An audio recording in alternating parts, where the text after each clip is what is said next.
Israel continues to send humanitarian aid into Gaza, suspending military operations to help the flow of supplies.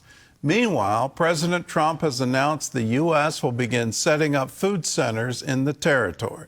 Prime Minister Benjamin Netanyahu remains adamant that images of starvation in Gaza are Hamas propaganda.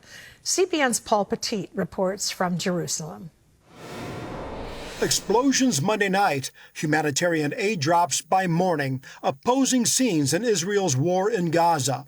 The IDF is now pausing operations 10 hours a day to improve the flow of aid into the territory. Mr. President, Prime Minister Netanyahu said there's no starvation in Gaza. Do you agree with that assessment? I don't know. I mean, based on television, I would say not particularly, because those children look very hungry. But President Trump is strategizing with Prime Minister Benjamin Netanyahu to feed them. We're going to set up food centers, and we're going to do it in conjunction with some very good people, and we're going to supply funds. Netanyahu calls accusations of deliberate starvation a bold-faced lie, insisting images of hungry Palestinians are an act of Hamas propaganda. There is no policy of starvation in Gaza, and there is no starvation in Gaza. We enable humanitarian aid throughout the duration of the war to enter Gaza. Otherwise, there would be no Gazans. Seeming to back that claim, recent footage from Al Sahaba market in Gaza City, packed with food, and reports that a photo of an emaciated child held up by news outlets as the face of starvation in Gaza was actually a child with a genetic disorder who was evacuated from Gaza in June. Israel also released video claiming to show Hamas looting humanitarian aid meant for civilians. Israel's dealing with an immoral, an evil enemy, genocidal enemy, massacred, mass raped our citizens, and an immoral, morally confused West that's making us feed our enemy, even though it's known that Hamas itself takes the aid and sells it at exorbitant prices to its own people. At the United Nations Monday, France urged the EU to push Israel toward a two-state solution, triggering protests by Jewish groups in France. The U.S. State Department called the meeting a staged conference.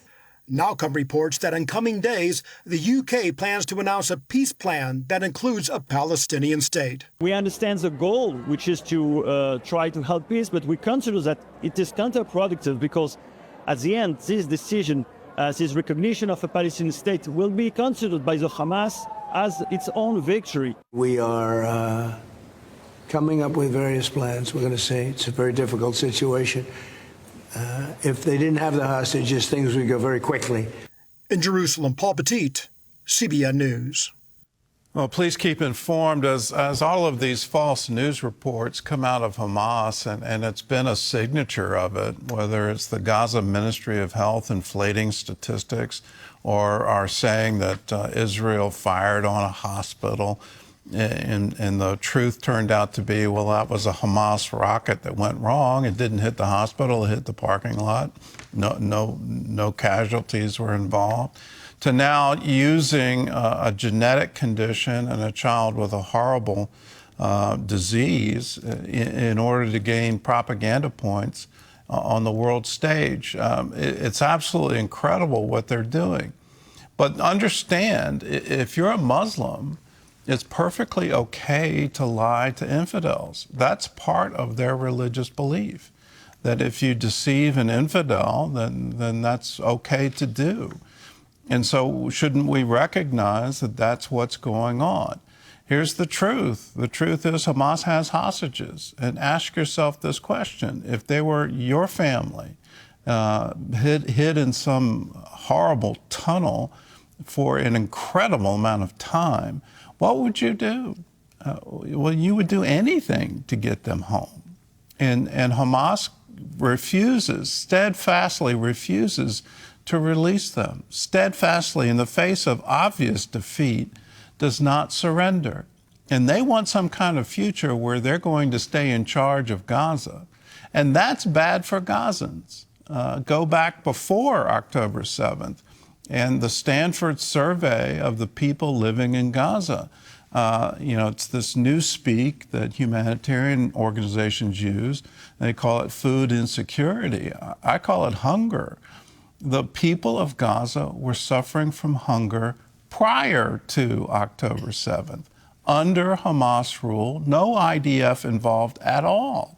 Israel had nothing to do with what was going on in Gaza. Hamas had everything to do with it. And that is going on today. They're stealing the food, they're selling it on some kind of strange black market in order to afford more weapons, and their ultimate goal, wipe Israel off the map. That's what they said in their organizational documents. That's what they believe today. So let's stand by the truth, and let's stand with Israel, because Israel needs it more than ever.